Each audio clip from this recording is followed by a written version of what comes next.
사진 한번 보여드릴까요? 사진 한번 띄워주실래요? 안 돼요? 어떤 사진이냐면, 혹시 마지막 황제 영화 기억나세요? 마지막 황제. 제가 고등학교 때인가 한번 그때 개봉했던 영화인데 어마어마한 대작이었죠. 근데 제가 보니까 그 마지막 황제라는 영화가 중국 영화가 아니더라고요. 그 감독이 이탈리아 사람인데 이례적으로 중국 정부에서 그 자금성을 다 이렇게 세트장 내어주고 이 사진입니다. 세트장 기억나시죠, 여러분? TV에서도 몇 번 했는데 당시에 아카데미상을 완전히 다 휩쓸 정도로 아주 유명했던 그러한 영화입니다. 근데 여기 보면 포스터에 맨 앞에 보면 한 꼬마가 있어요. 여러분 이 꼬마가 누군지 아세요? 꼬마. 그 중국의 마지막 청나라 마지막 황제라고 하는 푸이라는 마지막 황제입니다. 그래서 제목이 마지막 황제인데 왕이 됐을 때 그 나이가 몇 살이었냐면 만 3살이었습니다. 그러니까 3살에 왕이 됐는데 제대로 나라를 다스릴 수 있을까요? 그것도 중국이 얼마나 큰 나라입니까? 그래서 이 영화는 당시에 이 3살의 왕이 된 이 푸이라는 마지막 왕이 당시 신해혁명, 또 문화혁명, 또 일본 전범으로 몰려서 감옥에도 갇히고, 그래서 마지막에는 아주 평범한 정원사로 그 인생을 마친다는 아주 중국 근현대사의 아주 그 단면을 보여주는 그러한 영화로 평가를 받고 있습니다. 근데 제가 저 영화를 이렇게 생각할 때 저 앞에 나온 저 꼬마 있잖아요. 저 꼬마를 보면 어떻습니까? 좀 불쌍하다는 마음이 들어요. 불쌍하다. 꼬마가 3살이 뭘 알겠어요.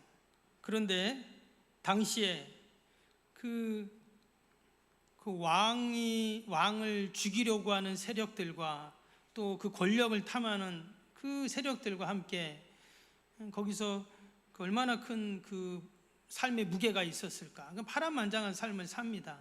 한번 여러분 꼭 영화를 한번 유튜브 같은 데 들어가시면 또 보실 수 있는데 한번 보면 또 많은 생각을 하게 하는 영화입니다.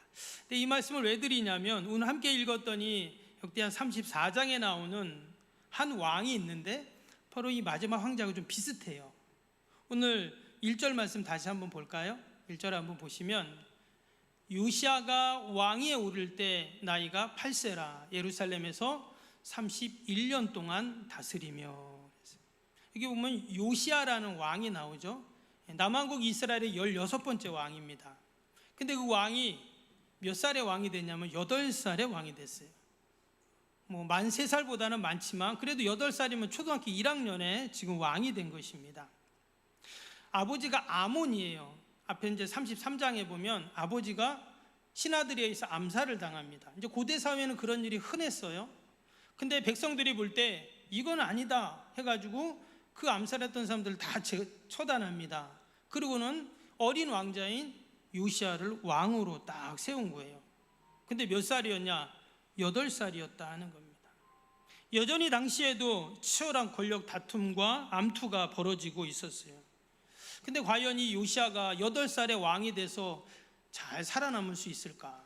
근데 오늘 1절에 뭐라고 그랬냐면 무려 31년 동안 나라를 잘 다스렸다고 나옵니다. 뿐만 아니라 이어지는 2절도 보세요. 2절에 뭐라고 하냐면 여호와 보시기에 정직하게 행하여 그의 조상 다윗의 길로 걸으며 좌우로 치우치지 아니하고. 31년 동안 하나님 보시기에 정직하게 그렇게 했다는 거예요. 무엇보다 그 옛날 다윗왕, 여러분 이스라엘의 다윗이면 어떻습니까? 가장 찬란한 영광을 나타냈던 그 다윗 왕의 길을 좌로도 우로도 치우치지 않고 잘 갔다, 이렇게 평가를 하고 있습니다. 여기 보면 성경에 그런 말이 자주 나오죠. 좌로나 우로나 치우치지 말고, 이 말씀이 자주 나오는데 여러분 이게 무슨 뜻이죠? 좌로나 우로나 치우치지 않는다. 우리 속담에 그런 속담이 있어요. 검은 고추를 늦추면 소리가 나지 않고 또 너무 조이면 끊어진다. 들어보셨어요? 근데 정말 그렇죠. 기타가 있는데 여러분 기타를 이렇게 우리가 치면 소리가 참 좋잖아요. 아름답게 나는데 여러분 기타 줄을요 느슨하게 묶어놓으면 어떻게 되냐면 소리가 안 납니다. 그걸 또 너무 꽉 조이면 어때요? 또 끊어질 수 있죠. 여기서 좌우로 치우치지 않는다는 말이 그런 말이에요. 균형을 탁 잡아가지고 그렇게 아름다운 연주를 하는 것처럼 나라를 선정했다. 몇 년 동안요? 31년 동안. 참 너무나 대단한 거죠. 어떻게 8살의 왕이 돼서 아버지는 암살당하고 여전히 호시탐탐 그 왕의 자리를 노리는 수많은 신하들이 있었을 텐데 어떻게 이렇게 지혜롭게 또 탁월한 역량으로 나라를 잘 다스릴 수 있었을까? 3절을 볼까요? 3절에 보니까 아직도 어렸을 때 곧 왕이 있은 지 8년에, 여기서 8년이라는 말은 뭐냐면 아까 8살에 왕이 됐잖아요. 근데 왕위에 오른 지 8년 됐어요. 그러니까 지금 16살입니다. 16살에 그의 조상 다윗의 하나님을 비로소 찾고 제 12년에 유다와 예루살렘 비로소 정결하게 하여 그 상당들과 아세라 목상들과 아루새긴 우상들과 부어 만든 우상들을 제거하여 버리매 그랬죠. 여기서 그의 나이가 이제 16살 되었을 때 비로소 하나님을 찾았다 이런 말씀이 나요. 우리는 뭐 그냥 읽었지만 이 말씀을 여기서 이 비로소라는 단어가 아주 중요한 단어예요. 비로소. 그럼 그동안 그가 하나님 안 찾다가 16살 딱 됐을 때 하나님 이렇게 불렀다는 말이 아니에요. 8살의 왕이 돼서 지난 8년 동안 끊임없이 그가 하나님을 찾다가 비로소 하나님을 탁 만났다 이런 말을 지금 하고 있는 겁니다. 여러분 요시아가 하나님을 찾는 게 쉽지 않아요. 왜 그럴까요? 여기 좀 다 나오잖아요. 산당들, 아세라 목상들, 아루새긴 우상들, 부어 만든 우상들, 얼마나 우상들이 많았는지 그 나라에 완전히 우상 천지인 거예요. 근데 이거를 누가 만들었을까요? 아버지가 만들어놨어요. 또 할아버지가 만들었어요. 아버지가 아몬이고 할아버지가 다 만든 거예요. 그러면 어떻게 됩니까? 아버지의 업적을 다 없애야 되잖아요. 그럴 수는 없죠. 아버지가 하는데 할아버지가 한 거를 내 마음대로 막 없앨 수가 없잖아요. 그리고 온 백성들에게 우상 숭배해라 이렇게 이제 왕이 우상 숭배하니까 백성들은 다 우상 숭배하는 겁니다. 그런 상황에서 나 혼자 난 하나님 믿을래 안 되죠. 그런데 비로소 그 많은 어려운 가운데서도 비로소 하나님을 탁 찾고 만났다는 거예요. 참 이 요시아가 어린 나이지만 너무나 귀하다 하는 거예요. 그랬더니 하나님이 그에게 믿음과 용기와 능력을 주셔서 그는 나라를 잘 다스리게 됐다라는 겁니다. 근데 그가 하나님을 딱 찾고 나서 한 일이 뭐였어요? 온 나라 안에 있는 우상을 제거하고 또 그냥 제거한 것도 아닙니다. 오늘 말씀해 보니까요 그 우상들을 다 부셔가지고 절구에 넣고 다 빻아가지고 가루를 만들었어요. 그리고 우상을 숭배하는 제사장들도 어떻게 해요? 그 제사장들도 다 죽여가지고 그들의 뼈를 갈아가지고 뿌렸다고 지금 오늘 그렇게 말씀에 나오고 있죠. 야, 이게 도대체 이런 일을 할 수 있을까 할 정도로 근데 했어요. 그는 아는 거죠. 아, 하나님이 가장 가증히 여기시는 게 우상 숭배구나 하는 것을 그는 알았어요. 그래서 이런 일을 서슴없이 감당했다라는 겁니다. 근데 여러분 밑에 6절 한번 보세요. 6절에 어떤 말씀이 있냐면 또 므낫세와 에브라임과 시므온과 납달리까지 사면 황폐한 성읍들에도 그렇게 행하여. 이게 무슨 말이냐면 여러분 지금 이 요시아 왕은요 남한국 왕입니다. 근데 여기 므낫세와 에브라임은 어때요? 저 북이스라엘 지역이거든요. 시므온이라는 말은 시므온 그 지파가 있는 시므온 지역을 말해요. 남한국입니다. 그러면 납달리는 어때요? 저 북쪽 북이스라엘의 끝에 변방이거든요. 그러면은 나는 지금 남한국 왕이잖아요. 근데 16대 왕이니까 이미 남북이 갈라진 지 수백 년 지났단 말이에요. 그럼 어때요? 다른 나라죠. 각각 다른 나라. 그런데 요시아는 어떻게 했냐? 내가 하나님을 딱 만나니까 저 북이스라엘도 안 돼. 너네도 우상 숭배하면 안 돼. 거기까지 가가지고 다 우상들을 다 그냥 없애고 그렇게 했다는 거예요. 여러분 예를 들어서 우리가 저 북한에다가 야 니네 미사일 그만 만들어, 핵 그만 만들어, 니네 군사훈련 그만해. 그러면 어떨까요? 꽃방구도 안 끼잖아요 지금 보면. 그렇죠? 그 반대로 김정은이 우리나라한테 야 니네 뭐 그렇게 하냐, 응? 좀 니네 좀 잘해 뭐 이렇게 얘기하면 어때? 그럼 어떨까요? 야 니 살이나 빼라 좀. 아유, 그러지 않겠어요? 여러분 지금 북한하고 우리하고도 마찬가지예요. 근데 지금 몇백 년이 지난 지금 남북 이스라엘이 니네 우상 숭배 안 돼, 하나님 기뻐하지 않으셔 하면 안 돼. 그랬다가 뭐예요? 전쟁 나는 거죠. 전쟁 나는 상황이에요. 근데 어떻게 그 어린 요시아가 이렇게 할 수 있었을까 하는 거예요. 하나님 만나니까 하는 거예요. 하나님 기뻐하시는 일을 하게 됐다라는 것입니다. 혹이라도 전쟁이 일어날 수도 있는 상황임에도 불구하고 그는 오직 하나님의 그 뜻을 받들려는 그 모습을 볼 수가 있다는 거예요. 오늘 3절 말씀에 뭐라고요? 아직도 어렸을 때라고 했어요. 아직도 그는 어려요. 어린 왕입니다. 그럼에도 불구하고 하나님 말씀 꼭 붙잡고 하나님 기뻐하시는 일들을 이루어 간다는 거예요. 저는 이 말씀을 이렇게 보면서 묵상하면서 우리 아이들도 보면 참 어린 아이들 있잖아요. 오늘 성경학교 하면서 어린 애들 왔다 갔다 하잖아요. 그렇죠? 이 어린 아이들이 과연 뭘 할 수 있을까 이런 생각이 들 때가 있어요. 근데 여러분 하나님이 어린 아이들도 어때요? 다 사용하시는 거예요. 아멘. 어린아이를 통해서도 하나님 우리에게 말씀하시고 보여주시고 하나님이 하실 일들이 분명히 있다는 거예요. 저는 그 생각이 들어요. 만약에 저희 교회 애들 없으면 어떨까요? 애들 하나도 없어요. 그럼 어때요? 여러분 집에 애들 없으면 삭막하잖아요. 그렇죠? 얼마나 감사한지 몰라요. 애들 왔다 갔다 하는 게. 지금 하나님께서 아직도 어린 요시아를 사용하셔서 하나님의 택한 백성들 그 거룩한 땅에 모든 더러운 우상들을 다 없애버리시고, 인간적으로 생각하면 참 무시무시한 일이잖아요. 다 절구통에 넣고 빻아가지고 그 제사장들도 죽여가지고 빻아가지고 그 뼈를 다 뿌렸다고 하는데, 그런데도 하나님께서 그렇게 하시는 이유가 뭘까? 바로 하나님의 뜻을 받드는 모습이었다는 겁니다. 두 번째로 요시아는 누구보다 성전을 사랑했어요. 8절 한번 볼까요? 8절 말씀에 이런 말씀이 있어요. 요시아가 왕이 쓴 지 18째 해에 그 땅과 성전을 정결하게 하기를 마치고 그의 하나님 여호와의 전을 수리하여 아살라의 아들 사방과 시장 마아세와 서기관 요아스의 아들 요아를 보낸지라. 여기 보니까 그가 왕이 된 지 이제 몇 해가 됐죠? 18해. 아까 8살에 왕 됐다고 했죠? 그러니까 지금 26살 됐어요.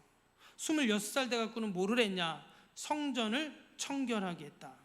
아까 16살 때는 우상들을 다 없앴다고 했죠? 이번에는 이제 성전을 깨끗하게 청소를 합니다. 참 요시아는 지혜로워요.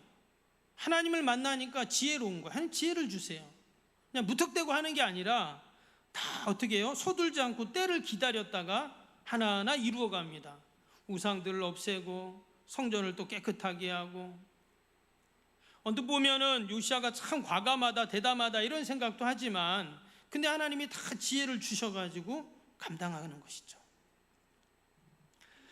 그리고 성전을 청결하게 할 때도 또 성전을 수리하는 것도 그냥 하지 않고 어때요?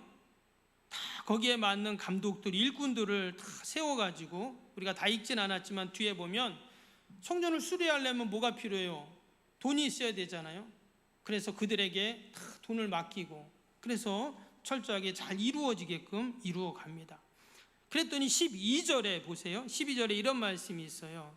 그 사람들이 성실하게 그 일을 하니라. 그 사람들이 성실하게 그 일들을 해나가요. 제가 이렇게 지난주에도 얼마나 더웠습니까? 지금도 덥지만 이 공사하는데 그 일하시는 분들이 와서 일을 하는데 너무 더우니까 저희 새벽기도 올 때 벌써 와서 하고 있어요. 한 4시부터 왔대요. 그리고는 한 11시, 12시 되면 이제 하고 집에 가시더라고요. 야, 저렇게 더운데도 일을 하는구나. 일하죠. 일해야죠. 돈 버니까. 근데 야, 그래도 아무리 그래도 저렇게 더운데 일하나? 근데 보면은요, 참 성실하게 하시더라고요. 왜? 자기가 할 일이잖아요, 그 일이. 그러니까 성실하게 열심히 하시더라고요. 제가 그걸 보면서 좀 자기가 맡은 일에 최선을 다하는구나 이런 생각을 했어요. 근데 뭐 사실 그것은 다 우리가 기도하고 우리가 다 하나님께 믿음으로 나아가니까 하나님께서 도와주시고 또 하나님이 인도하시는 것인 줄로 믿습니다. 오늘 이 성전을 수리하는 이 요시야 시대의 사람들도 마찬가지예요. 여러분, 왕이 돈을 줬는데 그 돈 갖고 그냥 딴 데 써버리고 그 성전 수리하는데 안 쓰고 그러면 어때요? 그러면 다 헛수고죠. 근데 성실하게 그 일들을 감당하는 거예요. 그 요시야가 하나님께 기도하고 하나님께 정직하게 행하니까 하나님이 그런 좋은 사람들을 연결시켜 주시고 또 하나님이 성실하게 일할 수 있도록 도와주신다 하는 것을 우리가 알 수 있죠. 근데 오늘 말씀은 여기서 끝나지 않고 이제 성전 수리하다가 뭘 발견을 하죠. 뭘 발견할까요? 다 읽질 안 해가지고 율법책을 발견을 합니다. 여러분, 율법책이라는 것은 누가 갖고 있어야 될까요? 당시에 제사장이나 서기관들이 갖고 있으면서 사람들에게 이제 말씀을 가르치는 건데 지금 성전을 수리하는데 율법책을 발견했어요. 이것은 무슨 말이냐면 당시의 영적인 상태를 의미하는 거예요. 당연히 제사장이 갖고 서기관이 갖고 사람들에게 말씀을 가르치고 해야 되는 게 맞는 건데 지금 성전 공사하다가 저기 구석에 있던 율법책을 찾아냈다는 거예요. 그러니까 무슨 말이에요? 말씀을 가르치지 않았다는 거예요. 왜? 율법책이 어디 있는지도 모르니 가르칠 수도 없고 들을 수도 없고 그러니 온 백성들이 우상 숭배하고 그런 거죠. 그래서 여러분, 우리가 말씀을 가르치는 게 참 중요합니다. 또 내가 말씀을 듣는 게 너무 중요해요. 우리가 성경학교 하면서 아이들에게 이제 뭐 짧은 시간이지만 말씀을 가르치잖아요. 또 우리 아이들이 그 수련회 가가지고 또 말씀을 듣잖아요. 또 이 시간도 우리가 또 예배 드리면서 말씀을 듣잖아요. 이런 말씀을 전하고 말씀을 듣는 게 아주 중요한 일입니다. 여러분, 이것이 지금 몇천 년 동안 계속 이어져 왔어요. 또 주님 오시는 날까지 이것은 멈춰서는 안 되는 일이에요. 아멘. 아이고, 이 시간 참 졸리기도 하고 피곤하기도 하고 사실 그렇잖아요, 그렇죠? 그런데 그래도 우리가 말씀을 전하는 일, 말씀을 듣는 일, 또 우리가 하나님 앞에서 이 말씀을 소중히 여기는 일은 너무나 귀한 일이다라는 것입니다. 왕이 그 말씀을 율법책을 잘 발견해가지고 서기관이 와서 그 말씀을 읽습니다. 이게 도대체 뭔 책이냐? 이게 뭐냐? 어디서 났냐? 그러면 읽어보라 했더니 19절 한번 볼까요? 19절에 뭐라고 했어요? 왕이 율법의 말씀을 듣자 곧 자기 옷을 찢더라 그랬어요. 율법책을 발견했다고 해서 가져오라고 하니까 제사장이 서기관을 줘서 서기관이 왕 앞에 가갖고 그걸 읽는 거예요. 읽었더니 요시야 왕이 갑자기 옷을 찢기 시작합니다. 난데없이 옷을 왜 찢을까요? 말씀대로 살지 않았구나, 이걸 깨달은 거예요. 말씀을 모르니 말씀대로 살 수가 없죠. 말씀을 듣고 나서 아는 거예요. 율법책을 발견하고 나서 알게 됐다는 거예요. 우리가 앞에서 본 것처럼 요시야는 어땠습니까? 하나님 보시기에 정직히 행했다고 했어요. 근데 여러분, 말씀을 몰라도 정직히 행할 수는 있습니다. 말씀을 몰라도요, 착한 사람이 있어요. 여러분, 주변에도 회사에서도 보세요. 저 사람은 교회 안 다니고 저 사람은 말씀을 모르는데도 착한 사람들이 있더라고요. 선한 사람들이 있어요. 거짓말도 안 하고 남에게 손해 안 끼치려고 하고 이런 사람들이 있거든요. 근데 여러분, 내가 말씀을 아는 거와 말씀을 모르는 것은요, 완전히 다릅니다. 오늘 이 왕이 그 말씀을 듣고 어떻게 했냐? 자기 옷을 찢었다고 했어요. 왜냐? 이건 회개하는 모습이거든요. 그러면 왜 지금 이 요시야가 회개했을까? 사실 요시야도 할 말이 많아요. 아버지가 일찍 죽고 8살에 왕 돼가지고 얼마나 힘들었겠어요. 그런데 온 나라가 다 아버지 할아버지 때문에 우상 숭배하고 하나님의 심판과 진노 가운데 놓이고, 그리고 끊임없이 사람들은 그 서로 다투고 갈등하고 이런 상황 속에서 그가 이 하나님의 말씀을 다 듣더니 하나님께 회개하는 겁니다. 내가 잘못한 것도 아니에요. 내 죄도 아닙니다. 그런데 회개해요. 아버지의 죄, 할아버지의 죄, 온 이스라엘 백성들이 다 우상 숭배한 그 죄를 하나님 앞에 통회하면서 기도하죠. 마치 이 모습이 어떤 모습과 같을까요? 예수님의 모습과 흡사합니다. 예수님은 아무 죄가 없다 그랬어요. 그런데 죄 있는 사람만이 달려 죽는 십자가에서 죽거든요. 마치 예수님께서 그 우리의 모든 죄를 다 짊어지시고 십자가를 지신 것처럼, 요시야도 할 말도 많고 내가 지은 죄도 아니지만 그 모든 죄를 다 내 죄처럼 여기고 하나님께 기도하고 중보하고 믿음으로 나아가는 거죠. 그래서 하나님께서는 이 요시야라는 왕을 통해서 그 점점 무너져가는 이스라엘을 다시금 일으켜 세우시는 그 모습을 우리가 볼 수가 있습니다. 결국 마지막 오늘 34장 마지막 33절 한번 볼까요? 쭉 이따 마지막 절에 보면 이런 말씀이 있습니다. 이와 같이 요시야가 이스라엘 자손에게 속한 모든 땅에서 가증한 것들을 다 제하여 버리고 이스라엘 모든 사람으로 그들의 하나님 여호와를 섬기게 하였으므로 요시야가 사는 날에 백성이 그들의 조상들 하나님 여호와께 복종하고 떠나지 아니하였더라. 여기 보면 그런 말씀이 나와요. 뭐라고 하냐면 다 가증한 것들을 다 제거하고 모든 사람들이 여호와 하나님 여호와를 섬기게 함으로. 여러분, 이게 쉽지 않잖아요. 어떤 사람은 여전히 우상 앞에가 절하는 사람이 있고, 여전히 어딘가 몰래 숨겨가지고 우상 숭배한 사람도 있을 텐데, 성경은 뭐라고 했냐면 다 제거했다 그랬어요. 모든 사람이 여호와 하나님을 섬겼다. 요시야가 사는 날 동안은, 최소한 요시야가 살 동안은 다 하나님께 복종하고 하나님을 받드는 삶을 살았다는 거예요. 참 이 요시야가 얼마나 귀한 사람인가 하는 생각을 다시 한번 하게 됩니다. 이 모든 것이 어떻게 시작되었어요? 그가 하나님을 찾고 성전을 사랑하고 하나님 말씀 붙잡으니까 이런 모습들이 나온 것입니다. 여러분, 저와 여러분, 우리가 성경을 보면 족보가 있잖아요, 그렇죠? 구약에도 신약에도 보면 늘 족보가 나와 있습니다. 뭐 족보 얘기를 하면 한두 끝도 없는데, 여러분, 왜 성경에 이런 족보가 있을까요? 단순히 한 가족과 가문의 그런 이력인가? 그렇지 않죠. 거기에는 보면 다 이름이 적혀 있잖아요. 아무아무개 다 이름이 적혀 있습니다. 굳이 성경에서 이 족보를 기록한 이유가 뭘까? 누구 한 사람이 딱 빠지면 어떻게 돼요? 그러면 안 되죠. 이 족보라는 건 쫙 이어지잖아요, 그렇죠? 누구 한 사람 이름 빠져서는 안 됩니다.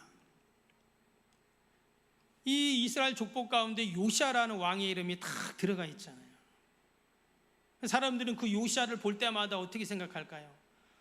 여호와 보시기에 정직하게 행한 왕, 기울어져가는 남왕국 이스라엘을 다시금 일으켜 세우는 샛별 같은 왕, 다 그렇게 여길 거 아니에요. 여러분, 우리 집안, 우리 가문, 족보가 있죠. 뭐 요즘에 족보 별로 이렇게 신경 안 쓰지만, 그래도 여러분, 우리의 집안에 보면 다 옛날 할머니 할아버지 때부터 조상 때부터 쫙 이름이 있을 거 아니에요, 그렇죠? 제가 울산박씨인데, 여러분 주변에서 울산박씨 본 적 있나요? 없죠, 거의.